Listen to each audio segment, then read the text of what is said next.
कथेला सुरुवात करण्यापूर्वी नवीन असाल तर लाईक करा, आपल्या चॅनलला सबस्क्राईब करा आणि नोटिफिकेशन बेलवर नक्की क्लिक करा. कथेला सुरुवात करण्यापूर्वी तुम्हाला सर्वांना एक खूप गोड आणि आनंदाची बातमी सांगायची आहे. तुम्ही माझी जशी फॅमिली आहे तशी यूट्यूब फॅमिली आहात. तर आनंदाची बातमी अशी आहे की 2 दिवसापूर्वीच 5वीचे रिझल्ट लागले स्कॉलरशिपचे. त्यात माझा मुलगा होता आणि आता तो 6वीला गेलाय. तो त्याच्या क्लासमध्ये तर फर्स्ट आलाच, परंतु त्याच्या स्कूलमधून तो स्कॉलरशिपसाठी फर्स्ट आलाय. स्कूलमधूनच नाही, ज्या तालुक्यात आम्ही राहतो त्या तालुक्यात सुद्धा तो फर्स्ट आलाय.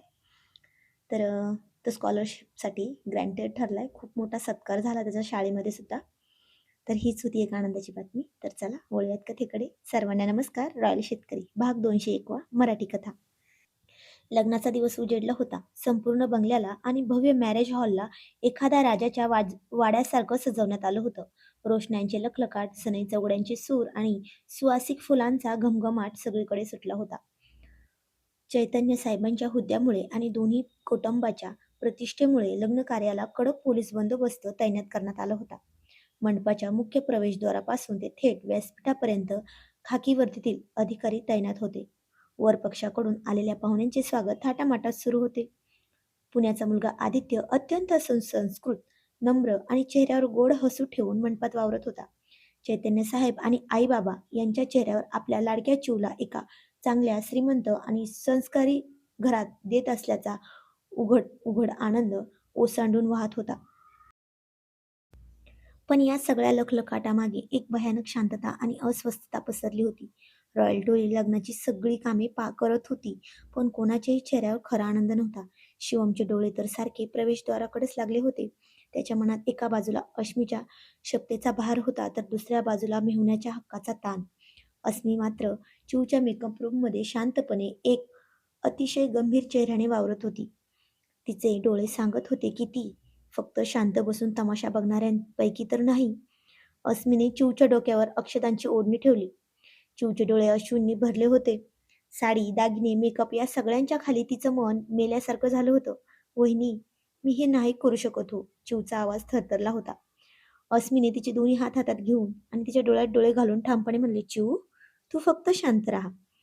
ज्याच्या प्रेमावर तुझं आयुष्य अवलंबून आहे ना, तो कापड मिल मालक एवढ्या सहजासहजी तुझा हात सोडणार नाही. आणि तुझ्या या वहिनीने पण तुझ्या दादाला कालच सांगितले, मला जे वाटेल, जे योग्य वाटेल तेच मी करणार आहे म्हणून. त्यामुळे तू अजिबात काळजी करू नको." अस्मीच्या या शब्दांमध्ये काहीतरी असा आत्मविश्वास होता ज्यामुळे चिवच्या काळजात आशेची एक बारीक किरण जागी झाली. घड्याळाचा काटा दुपारी 12:15 कडे सरकतच होता. शुभमुहूर्ताची वेळ जवळ आली होती. आदित्यला व्यासपीठावर आणून उभे करण्यात आले. रेशमी सोहळे, डोक्यावर फेटा आणि चेहऱ्यावर एक गोड विजयी हसू घेऊन तो उभा होता. चैतन्य साहेब स्वतः व्यासपीठाजवळ उभे राहून सुरक्षेचा आणि व्यासपीठाचा व्यवस्थेचा आढावा घेत होते. तितक्यात शिवमराजेंच्या मध्यस्थीने आणि अस्मीच्या इशाऱ्याने रॉयल टोळीचे काही खास कार्यकर्ते मंडपाच्या मागच्या बाजूला एकत्र आले.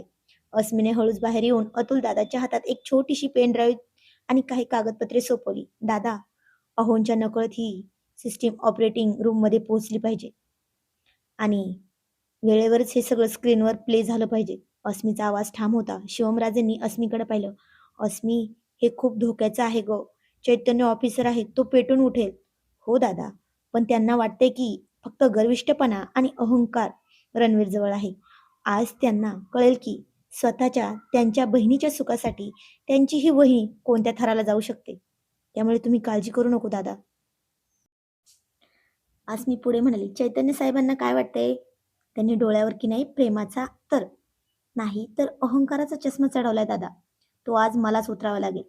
अस्मीच्या शब्दात एक वेगळीच धार होती. दरम्यान मंडपाच्या मध्यभागी अंतरपाट धरण्यात आला. सनईचे सूर अधिकच गहिरे झाले होते. चिवला व्यासपीठाकडे आणण्यात आले. प्रत्येक पावलासोबत तिचे हृदय वेगाने धडधडत होते. तिने मान खाली घातली होती. तिच्या मनात फक्त आणि फक्त रणवीरचा तो कडक, स्वाभिमानी पण तिच्यावर जीवापाड प्रेम करणारा चेहरा फिरत होता.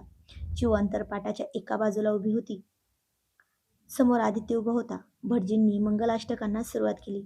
शुभम करोती कल्याणम सुमुहूर्त सावधान. पहिलं मंगलाष्टक संपलं. उपस्थितांनी टाळ्या वाजवल्या आणि अक्षता हातात धरल्या. दुसरं मंगलाष्टक सुरू झालं. चैतन्याच्या चेहऱ्यावर एक समाधान होतं. त्याला वाटलं होतं की आपण आपल्या बहिणीचं भविष्य सुरक्षित केलं आहे. त्याने टेबलवरचा पाण्याचा ग्लास हातात घेतला आणि एक घोट घेतला. तिसरं मंगलाष्टक चालू झालं आणि अचानक मॅरेज हॉलच्या मोठ्या दरवाजावर एक प्रचंड मोठा आवाज आला आणि गाडीचे ब्रेक करकचून लागले गेले. एका पाठोपाठ एक अशा 4-5 काळ्या रंगाच्या आलिशान गाड्या थेट मंडपाच्या मुख्य कमानीजवळ येऊन ब्रेकचा मोठा आवाजातच थांबल्या. संपूर्ण मंडपातील सनई चौघडे एका क्षणात बंद पडले होते. भटजींचे शब्द ओठांवरच गोठले.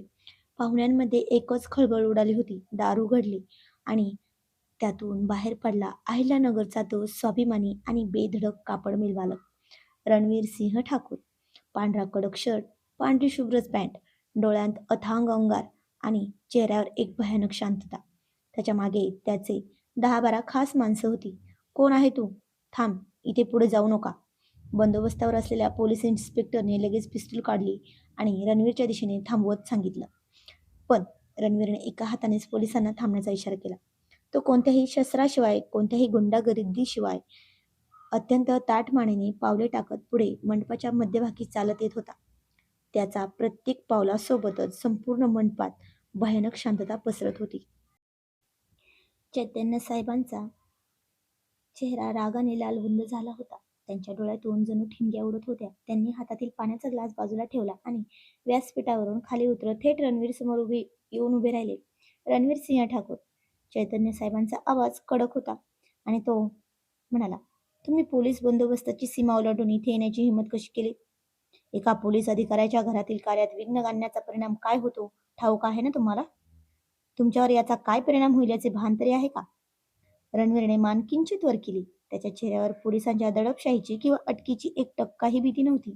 तो अत्यंत स्थिर आणि थंड आवाजात म्हणाला, "एसपी साहेब, आज मी इथे तुमच्याशी भांडायला किंवा माझी दादागिरी दाखवायला आलोच नाही. काल मी तुमच्या पाया पडलो, माफी मागितली, कारण मी चिऊवर प्रेम करतो. पण आज आज मी इथे एका भावाच्या डोळ्यावरची अंधाराची पट्टी दूर करायला आलो." चैतन्य म्हणाला, "व्हॉट नॉनसेन्स! इन्स्पेक्टर, अरेस्ट हिम." आणि तेवढ्यात, "थांबा!" अचानक अस्मीचा तीक्ष्ण आवाजात मंडपात आला आणि ती म्हणाली. अस्मी व्यासपीठावरून खाली उतरली. थेट चैतन्यच्या समोर येऊन उभी राहिली. "अस्मी, तू बाजूला हो. हा माझा आणि या गुन्हेगाराचा विषय आहे." चैतन्य रागाने म्हणाला. "नाही एसपी चैतन्य." अस्मी मोठ्याने म्हणाली, "हा तुमचा अहंकाराचा आणि एका मुलीच्या आयुष्याचा विषय आहे. तुम्ही ज्या पुण्याच्या सुसंस्कृत आणि संस्कारी आदित्यसाठी चिऊचं प्रेम पायदळीत उडवताय ना, त्या आदित्यचा खरा चेहरा आधी या संपूर्ण मंडपाने पाहावा." अस्मीने मागे वळून इथल्या सिस्टीम ऑपरेटरकडे इशारा केला. एका क्षणात मंडपातील भव्य LED स्क्रीन सुरू झाली. स्क्रीनवर जे दृश्य दिसू लागलं ते पाहून संपूर्ण मंडपात बसलेल्या लोकांच्या तोंडून आश्चर्याचे उद्गार बाहेर पडले.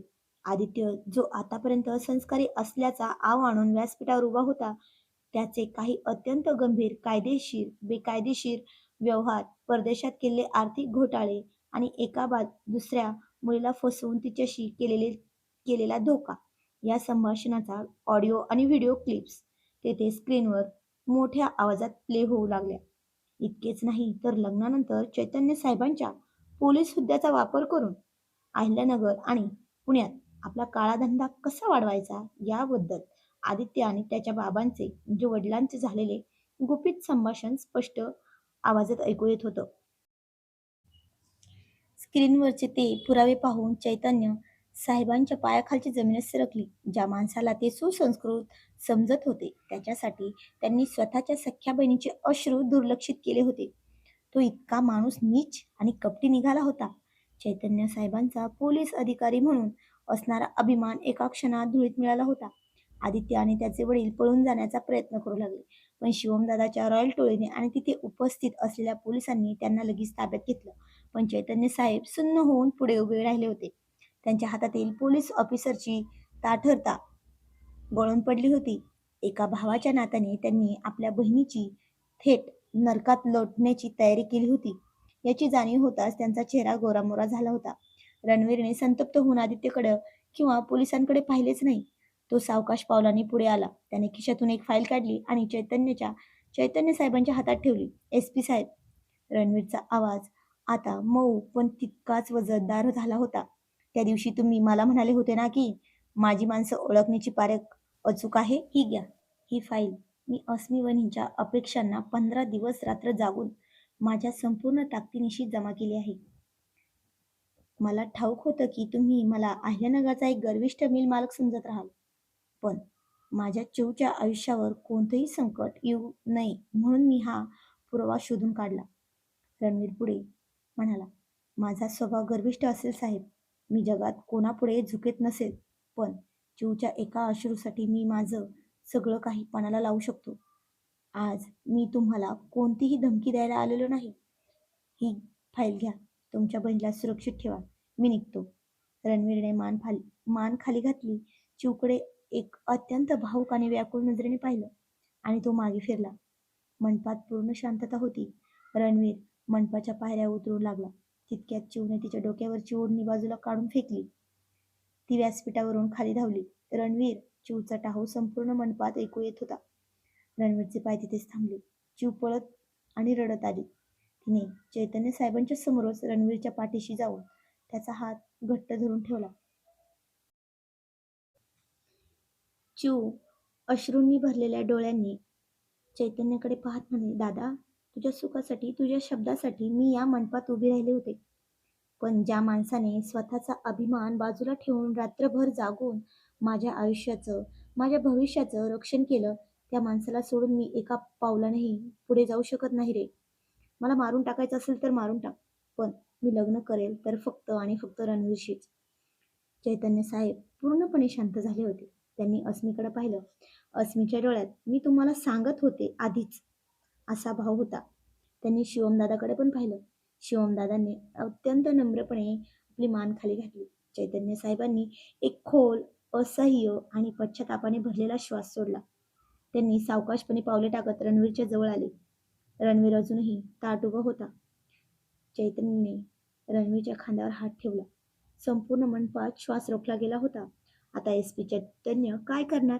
ते रणवीरला अटक करणार की आपल्या बहिणीचा हात त्याच्या हातात देणार? म्हणून पण तेवढ्यात नियतीला काहीतरी वेगळंच मंजूर होतं ना. चैतन्य साहेबांचे ओठ थरथरले. ते काही बोलणार तितक्यात अचानक मंडपाच्या मागच्या बाजूने एक भयंकर गोळीबाराचा आवाज झाला आणि क्षणात संपूर्ण लग्नाच्या मंडपात अंधार पसरला. लोकांचा एकच आक्रोश आणि किंचाळ्या सुरू झाल्या. "धावा, पळा, धावा, पळा!" अंधारात चिवची मोठी किंचाळी ऐकू आली, "रणवीर!" मंडपातील वीज अचानक घालवण्यात आली होती आणि त्यापाठोपाठ झालेल्या भयंकर गोळीबाराने संपूर्ण हॉलमध्ये मृत्यूची शांतता पसरली. अंधारात लोकांचा आक्रोश, खुर्च्यांची पळापळ आणि किंचाळ्या घुमू लागल्या होत्या. पण त्या एका सेकंदाच्या आतमध्ये जेव्हा गोळीचा आवाज झाला तेव्हा रणवीरने कोणतीही चाचपणी केली नाही. त्याने समोर उभ्या असलेल्या चैतन्य साहेबांना आणि चिवला एका धक्क्यात बाजूला ढकललं आणि स्वतः त्याच्या समोर ढाल बनून उभा राहिला. दुसरी गोळी थेट रणवीरच्या डाव्या खांद्याला भेदून पार झाली. "रणवीर! रणवीर!" चिवचा थरकाप उडवणारा टाहो अंधारात घुमला. रणवीरचा ताठर, मजबूत देह रक्ताच्या थारोळ्यात जमिनीवर कोसळला होता. पण कोसळतानाही त्याचा हात चिवचा हात सोडायला तयार नव्हता. त्याच्या तांबड्या रक्ताच्या थेंबांनी मंडपातील पांढरीशुभ्र फरशीवर आणि अक्षदांवर सडे सांडले होते. "अस्मी, चिवला आणि आईबाबांना स्टेजच्या मागे घेऊन जा. प्रिया, आबासाहेब, मुलांना बघा." शिवमराजे मोठ्याने ओरडले. वीज गेल्यावर अवघ्या 10 सेकंदात चैतन्य साहेबांच्या पोलीस डोक्याने काम करायला सुरुवात केली होती. ज्या माणसाला ते काही वेळापूर्वी शत्रू आणि उन्हाळ समजत होते, त्या रणवीरने स्वतःच्या छातीवर गोळी झेलून चैतन्य साहेबांचा जीव वाचवला होता. चैतन्य साहेबांच्या डोळ्यातून पश्चातापाच्या आणि भयंकर रागाच्या ठिणग्या उडाल्या. त्यांच्यातील सुसंस्कृत भाऊ बाजूला पडला होता आणि एक कडक निर्दयी पोलीस ऑफिसर जागा झाला. त्यांनी कमरेवरची सर्व्हिस पिस्तूल बाहेर काढली आणि जिकडून गोळी झाडली गेली त्या दिशेला ती सर्व्हिस पिस्तूल रोखली. अंधारातच गॅलरीच्या कोपऱ्यातून गोळीच्या नळीतून निघालेली बारीक ठिणगी चैतन्याच्या तीक्ष्ण नजरेने टिपली. आदित्यचा खास गुंड पळून जाण्याच्या तयारीतच होता. आणि चैतन्य साहेबांनी अंधारातच दोन अचूक नेम धरले. गुंडाच्या पायाला आणि हाताला गोळी लागली व तो वरच्या गॅलरीतून थेट खाली जमिनीवरच कोसळला. तितक्यात हॉलचे जनरेटर सुरू झाले आणि लखलखीत प्रकाश परत आला. समोरचे दृश्य पाहून प्रत्येकाचे काळीज पाणी पाणी झाले होते. आदित्य आणि त्याचे वडील तिथून पळ काढतच होते. चैतन्य साहेब एखाद्या भुक्याल्या वाघासारखे त्यांच्या दिशेने जात खाली पाडले त्यांना. त्यांनी आदित्यची मान घट्ट आवळली आणि त्याला जमिनीवर सापडले. तू तू माझ्या बहिणीचं आयुष्य उद्ध्वस्त करायला आला होतास. माझ्या पाठीमागे माझ्याच घरावर हल्ला करण्याची हिंमत केलीस. चैतन्याचा आवाज एवढा भयंकर होता की उपस्थित पोलीस कर्मचारीही थरथरले.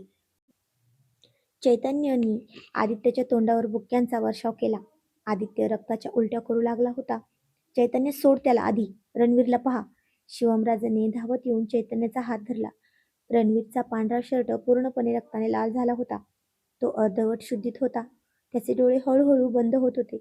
रणवीर, रणवीर, डोळे उघडे ठेव ना प्लीज. प्लीज, प्लीज, तू मला सोडून जाऊ शकत नाहीस रणवीर.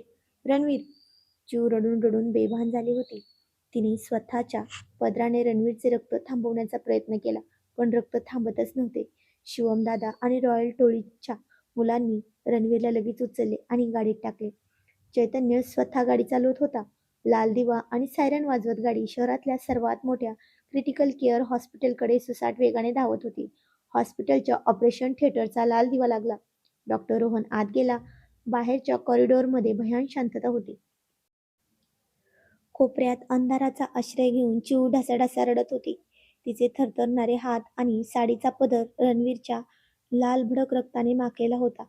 तिचे अश्रू आणि डोळ्यांचे रक्तांचे डाग एकमेकांत मिसळून तिची निष्पाप कहाणी सांगत होते. अस्मीने हळूच तिच्या शेजारी बसून तिला घट्ट कवटाळले.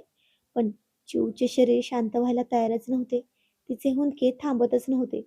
चिऊने रडतच अस्मीकडे पाहिलं आणि तुटलेल्या थरथरणाऱ्या आवाजात म्हणाली, बघ ना वहिनी, आज एका खऱ्या प्रेमाची काय किंमत मोजावी लागते. हे माझ्या हाताला आणि साडीला लागलेलं रक्त, हे रक्त नाहीये ग वहिनी. हे आमचं निष्पाप निरागस प्रेम आहे. आम्ही कुणाचं काय वाईट केलं होतं ग. फक्त एकमेकांवर जीवापाड प्रेमच केलं ना. मनापासून एक स्वप्नच पाहिलं ना. आणि हीच आमची एवढी मोठी चूक झाली का ग. हीच शिक्षा असते का ग खऱ्या प्रेमाची. सांग ना वहिनी, जगाच्या नजरेत प्रेम करणं एवढा मोठा गुन्हा असतो का ग. अस्मीच्याही डोळ्यांतून अश्रूंच्या धारा वाहू लागल्या. तिचे हात थरथरत होते. तिने चिऊचा रक्ताने माखलेला चेहरा हळुवारपणे आपल्या दोन्ही हातात घेतला आणि गहिवरलेल्या आवाजात म्हणाली, अस्मी गहिवरलेल्या आवाजात म्हणाली, नाही ग चिऊ, प्रेम करणं कधीच पाप नसतं, पण या क्रूर अनस्वार्थी जगाला निष्पाप प्रेमाची शुद्धता कधीच सहन होत नाही. हे जग असंच आहे चिऊ, जिथे वासनेला मोकळं रान मिळतं, पण जिथे दोन पवित्र आत्मे एकत्र येतात ना, तिथे हे जग त्यांच्या सुखावरच घाव घालतं. प्रेमाची खरी किंमत काय असते हे फक्त निभावणाऱ्या काळजालाच ठाऊक असतं. हे जग तर फक्त कोणाचं तरी काळीज जळताना पाहून स्वतःचेच हात शेकत असतं. आज हे जे सांडलंय ना चिऊ, हे फक्त रणवीरचं रक्त नाहीये, तर या निष्ठुर समाजाने एका खऱ्या प्रेमाचा घेतलेला बळी आहे. पण तू खचू नकोस चिऊ. तुझ्या साडीवर लागलेला हा रक्ताचा प्रत्येक थेंब अन थेंब तुझ्या खऱ्या प्रेमाची अशी साक्ष आहे, जी हे जग आयुष्यात कधीच पुसू शकणार नाही. आई अस्मीचे हे शब्द ऐकून चिऊचा ऊर भरून आला होता. तिने अस्मीच्या छातीवर डोके टेकवले आणि मोठ्याने आक्रोश केला. त्या रात्री फक्त दोन जीवांचाच नाही, तर तिथे उपस्थित असणाऱ्या प्रत्येकाच्या श्वासाचा हुंदका गप्प झाला होता. बाहेर वारा घोंगावत होता आणि आत रणवीरच्या प्रेमाने रक्ताने माखलेल्या साडीच्या पदरावर एक अपूर्ण प्रेमाची वेदना पडून होती. ती हॉस्पिटलच्या बेडवर होती.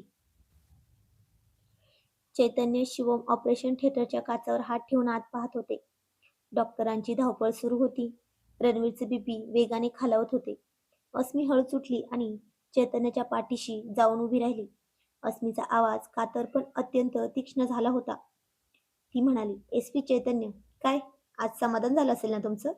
तुम्ही म्हणत होता ना की जो गर्विष्ठ असतो त्याला प्रेम करण्याचा अधिकार नाही. आज त्या गर्विष्ठ कडक कापड मिल मालकाने स्वतःच्या छातीवर गोळी झेलून तुमचा आणि तुमच्या बहिणीचा जीव वाचवलाय. आता सांगा, त्याच्या प्रेमाची काय किंमत लावणार हो तुम्ही. चैतन्य आता सुन्न झाला होता. त्याच्याकडे अस्मीच्या एकाही प्रश्नाचे उत्तर नव्हते. ज्या माणसाला ते गुंड, उन्हाळ आणि गर्विष्ठ समजत होते, त्यांनी आज स्वतःच्या रक्ताने सिद्ध केलं होतं की त्याचे प्रेम किती पवित्र आणि निष्ठावंत आहे. चैतन्यचे डोळे भरून आले. एका कडक पोलीस अधिकाऱ्याच्या गालावरून आज आयुष्यात पहिल्यांदाच पश्चातापाचे अश्रू खाली उगळले होते. त्याने आपली मान खाली घातली आणि हात जोडून भिंतीला टेकवले. जवळपास 3 तासांच्या शर्थीच्या प्रयत्नानंतर ऑपरेशन थिएटरचा दरवाजा उघडला. डॉक्टर बाहेर आले आणि सर्वांना म्हणाले, गोळी खांद्याच्या खूप जवळून गेली होती. भरपूर रक्तस्राव झालाय. पुढील 24 तास अतिशय महत्वाचे आहेत. पेशंटला शुद्धीवर येणं गरजेचं आहे. चिवने जाऊन डॉक्टरांचे पाय धरले आणि म्हणाले, डॉक्टर साहेब, माझे प्राण घ्या, पण त्यांना वाचवा. चैतन्य साहेबांनी चिवला उठवले. आज पहिल्यांदा चैतन्याचा चेहऱ्यावर कडकपणा नव्हता, तर एका पराभूत भावाचं अथांग प्रेम होतं. तो म्हणाला, चिव, आज जा. त्याला तुझ्या आवाजाची गरज आहे. चैतन्य हळुवारपणे आवाजात म्हणाला. चिव हळूच उठली आणि आयसीयूच्या आत गेली. बेडवर रणवीर शांतपणे पट्ट्यांच्या आत गुंडाळलेला होता. त्याच्या तोंडावर ऑक्सिजन मास्क होता आणि कार्डियाक मॉनिटरचा बीप बीप असा संथ आवाज येत होता. चिवने त्याचा थंड पडलेला हात हातात घेतला आणि आपल्या गालावर लावला आणि म्हणाली, रणवीर, रणवीर, उठ ना रे. बघ ना, तुझी चिव आली आहे ना. तू म्हणाला होतास ना की तू माझ्यासाठी जगाशी भांडशील. मग आज असा शांत कसा झोपलास रे? उठ ना आणि मला घेऊन चल ना इथून. चिवचे अश्रू रणवीरच्या हातावर सांडले. अचानक कार्डियक मॉनिटरची लाईन सरळ होऊ लागली. डॉक्टर, डॉक्टर, चिव मोठ्याने ओरडली. डॉक्टर आणि नर्स धावतच आत आली. त्यांनी सर्वांना बाहेर काढलं. आत लगेच इलेक्ट्रिक शॉक देण्याची तयारी सुरू झाली. बाहेर चैतन्य, शिवम दादा, अस्मी सुन्न होऊन पाहत होते. चिव तर गर्भगळीत होऊन खालीच पडली होती. चैतन्य आयसीयूच्या काचेवर दोन्ही हात ठेवून डोळ्यात अश्रू आणून ओरडला, रणवीर, रणवीर, तुला राहावं लागेल. माझ्या बहिणीसाठी, माझ्या चिवसाठी तुला जगावं लागेल. मी तुझा हात चिवच्या हातात द्यायला तयार आहे, पण प्लीज डोळे उघड ना. पण आता मॉनिटरची लाईन अजूनही सरळच होती. रणवीरची धडधड थांबली होती. तर चैतन्य साहेबांच्या या हाकेवर रणवीरच्या श्वासात पुन्हा प्राण फुकले जातील का? हे पानं खूप इंटरेस्टिंग ठरणार आहे. तर जाणून घेऊया पुढील कहाणी पुढील भागामध्ये. तोपर्यंत धन्यवाद आणि थँक्यू फॉर वॉचिंग. आजचा भाग कसा वाटला ते कमेंटमध्ये नक्की सांगायचं आहे. Bye bye.